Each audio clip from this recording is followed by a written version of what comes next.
Si vous pensiez que l'histoire de Victor Lustig, l'escroc qui vendit la tour Eiffel, sur laquelle, soit dit en passant, nous avons une vidéo sur cette chaîne, semblait tirée d'un roman de fiction, celle de George C. Parker frise l'utopique. L'Américain a vendu le pont de Brooklyn plus de 4000 fois entre 1883 et 1928. Oui, vous avez bien lu, 4000, même si ce chiffre peut sembler incroyable. Outre le pont, Parker vendit le Madison Square Garden, le Metropolitan Museum of Art, la tombe du général et ancien président des États-Unis Ulysses S. Grant et, bien sûr, la Statue de la Liberté. En plus de tout cela, il est aussi resté célèbre pour s'être évadé d'un palais de justice déguisé en shérif sous les yeux des autorités, alors qu'on le conduisait de la prison au tribunal pour y être instruit des charges pesant contre lui. Son histoire a inspiré l'une des formules les plus emblématiques de l'argot populaire américain. Vous l'avez sûrement déjà entendu dans des films ou des séries lorsqu'on parle d'une personne trop naïve. Si vous croyez ça, alors j'ai un pont à vous vendre. Mais comment a-t-il procédé ? Et de quelle manière réussissait-il à convaincre ses victimes de tomber dans ses pièges? Restez avec nous jusqu'à la fin de cette vidéo si vous voulez le savoir. Mais avant de commencer, pensez à vous abonner à la chaîne, à nous mettre un like et à nous dire en commentaire d'où vous nous suivez. Son vrai nom était George C. Parker. Il est né le 16 mars 1860 à New York, aux États-Unis. Parmi les nombreux pseudonymes qu'il utilisa à la suite de ses escroqueries, les plus notoires furent James G. O'Brien, Al-Qaeda Kennedy, M. Roberts et M. Taylor. George était issu d'un mariage irlandais qui avait émigré aux États-Unis au milieu du siècle. Outre Parker, le couple avait 7 autres enfants, si bien que la situation économique à la maison ne devait pas être florissante. Une fois ses études secondaires terminées, Parker décida de partir chercher du travail pour contribuer aux frais du ménage. Peu de témoignages subsistent sur cette période, ce qui nous laisse penser que ces années furent sans grand relief, du moins en matière d'escroquerie. Les choses changèrent le 24 mai 1883.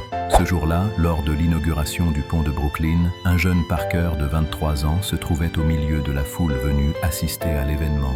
Tandis que la plupart des spectateurs se contentaient d'admirer la colossale structure en acier, le jeune New-Yorkais imaginait l'excellente affaire qui se présentait à lui. Quelques mois plus tard, Parker mit le pont en vente pour la première fois pour environ 5000 $.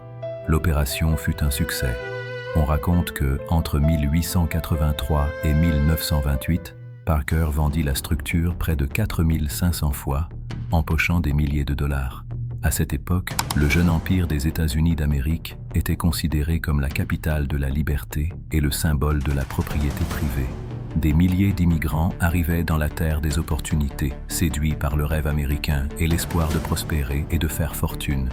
Les lois et les vides juridiques de l'époque furent exploités par beaucoup pour s'enrichir rapidement, voire pour constituer des monopoles et devenir prodigieusement riches, comme ce fut le cas de John Rockefeller. C'est précisément de cet engouement social que C. Parker tira parti pour effectuer l'une des escroqueries les plus ingénieuses de l'histoire et probablement la plus durable. Ses victimes étaient généralement des Européens fortunés qui débarquaient à New York dans l'espoir d'accroître leur patrimoine. On dit que le New-Yorkais avait soudoyé plusieurs employés du ferry chargés de débarquer les immigrants des paquebots et, ce faisant, d'identifier ceux qui disposaient d'un capital suffisant. Ces renseignements facilitaient grandement son travail. D'une manière ou d'une autre, et parfois en complicité avec tel ou tel fonctionnaire, Parker falsifiait des titres de propriété du pont de Brooklyn qu'il revendait ensuite à ses victimes. Il avait une proposition particulièrement séduisante pour appâter ses acheteurs potentiels, puisque le pont constitue un lien essentiel entre Manhattan et les quartiers périphériques en pleine expansion, il mettait en avant le potentiel de gains rapides. Le plan consistait à installer un poste de péage sur le pont et à faire payer tous ceux qui le traverseraient. L'idée paraissait si lucrative et si bien présentée que les personnes tombaient presque toujours dans le piège. Parker, comme tous les gens de son espèce, était sympathique, courtois et élégant, le prototype de l'individu que l'on n'imaginerait jamais capable d'escroquer. Il se présentait aux acheteurs potentiels comme l'ingénieur James Hall, Bryan ou n'importe lequel de ses autres alias, qu'il changeait aussi souvent que ses sous-vêtements. Parker leur assurait qu'il avait été l'un des responsables de la construction du pont, qu'il en était copropriétaire et qu'il en assurait l'administration. Au cours de la conversation, il laissait tomber, avec malice, des phrases laissant entendre qu'il était prêt à se débarrasser du pont, comme une simple suggestion. Puis il ajoutait la cerise sur le gâteau. Étant passionné par son métier, il préférait consacrer son temps à se consacrer comme l'un des plus grands ingénieurs du pays, plutôt que de passer le reste de sa vie à gérer une propriété. Pour conclure, il leur disait que, si le pont n'avait pas encore été vendu, c'était pour une seule raison. Il n'avait pas trouvé quelqu'un capable d'en payer le prix et qu'il était donc prêt à le céder à un tarif inférieur. L'homme faisait visiter le pont aux victimes tout en leur racontant, de manière agréable, les détails de sa construction et en leur montrant les emplacements où elle pourrait installer des postes de péage. Pendant la visite, de prétendus ouvriers du pont, disposés de façon stratégique, saluaient l'ingénieur J. O'Brien d'un air d'admiration et de respect. Une fois convaincu et les détails réglés, C. Parker conduisait l'acheteur dans l'un de ses bureaux, qu'il changeait évidemment après chaque escroquerie, et posait sur la table le titre de propriété du pont, le contrat de vente et tous les documents légaux nécessaires pour transférer la propriété à son nouveau propriétaire.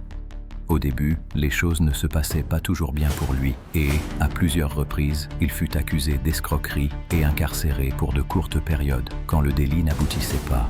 En prison, il se consacra à perfectionner la stratégie de son arnaque et, à force de la répéter, elle devint de plus en plus efficace au point qu'il resta pendant des années à l'abri des tribunaux et des geôles.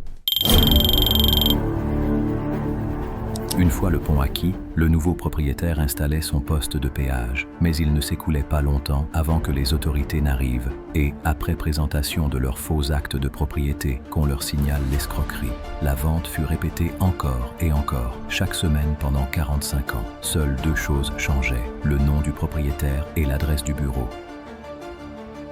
Lorsqu'il se rendit compte qu'il pouvait vendre aussi facilement le pont de Brooklyn, C. Parker pensa qu'il ne serait pas si difficile de vendre d'autres biens, y compris des lieux emblématiques et des monuments, et se mit à imaginer un nouveau plan. Pour cela, il se fit passer pour le petit-fils du général et ancien président des États-Unis, Ulysses Simpson Grant. Se présentant comme l'héritier du mausolée érigé en son honneur, l'escroc se montrait profondément indigné par le délabrement et l'abandon dans lesquels le gouvernement laissait le monument. Prétendant ne pas disposer des ressources nécessaires pour le restaurer, il disait être prêt à céder une part de la propriété à qui financerait le projet. Il rendait donc visite aux entrepreneurs les plus fortunés de la ville qui, séduits par la possibilité d'acquérir une part d'un des principaux symboles du patriotisme national, finissaient par tomber dans le piège. Après quelques mois de répétition de la manœuvre, l'escroquerie fut découverte et publiée dans les journaux du pays, si bien que Parker fut contraint de changer de produit. Pour vendre la Statue de la Liberté, le Madison Square Garden et le Metropolitan Museum of Art ont dit que Parker utilisa la même stratégie que pour la vente du pont. Il falsifiait un titre de propriété, se présentait sous une fausse identité et faisait appel à sa courtoisie et à son élégance pour convaincre les acheteurs potentiels. Toutefois, contrairement au pont de Brooklyn, il devint avec le temps plus difficile de commercialiser ses biens, car il s'adressait à des Américains qui se familiarisèrent peu à peu avec sa méthode et finirent par reconnaître ses arnaques.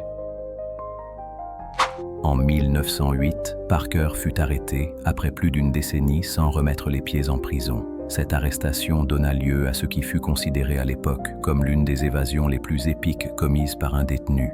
On raconte que c'était l'histoire qu'il répétait le plus aux codétenus durant leurs derniers jours à la prison de Sing Sing, car elle les faisait vibrer d'émotion et leur transmettait peut-être l'espoir qu'ils parviendraient un jour à s'échapper.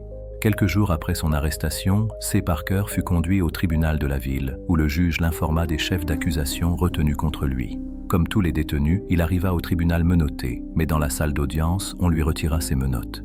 Ce jour-là, le juge tarda plus que de coutume à arriver. Comme c'était l'été, la chaleur dans la salle était accablante. Le shérif ôta donc son manteau et son chapeau et les pendit sur une chaise de la salle d'audience, où, outre eux deux, se trouvaient encore deux employés. À un moment d'inattention du shérif, Parker, sans hésiter, enfila le manteau, posa le chapeau, se leva et se dirigea vers la porte. Personne ne le vit sortir de la salle ni traverser les couloirs du bâtiment, si ce n'est le policier posté à l'entrée qui, en voyant s'approcher celui qu'il crut être le shérif, le salua. Mais Parker, emporté par l'euphorie et la précipitation de sa fuite, ne s'arrêta même pas pour rendre le salut. Les autorités n'eurent plus de nouvelles de Parker pendant 20 ans. Pendant ces longues années, il continua de commettre de petites escroqueries, mais de plus en plus loin de New York, où déjà la moitié de la ville le connaissait. En 1928, à l'âge de 68 ans, il fut arrêté alors qu'il tentait d'escroquer une banque avec un chèque frauduleux d'environ 150 $, une bagatelle pour un escroc de son calibre. Cette année-là, il fut condamné à la réclusion à perpétuité pour escroquerie répétée et envoyé à la célèbre prison de Sing Sing, où il passerait le reste de ses jours. On raconte que, dans ses conversations avec les autres détenus, il disait qu'il n'y avait qu'un seul escroc au monde qui fût à sa hauteur, Victor Lustig, l'homme qui avait vendu la Tour Eiffel. George C. Parker mourut dans cette même prison en 1937 à l'âge de 76 ans.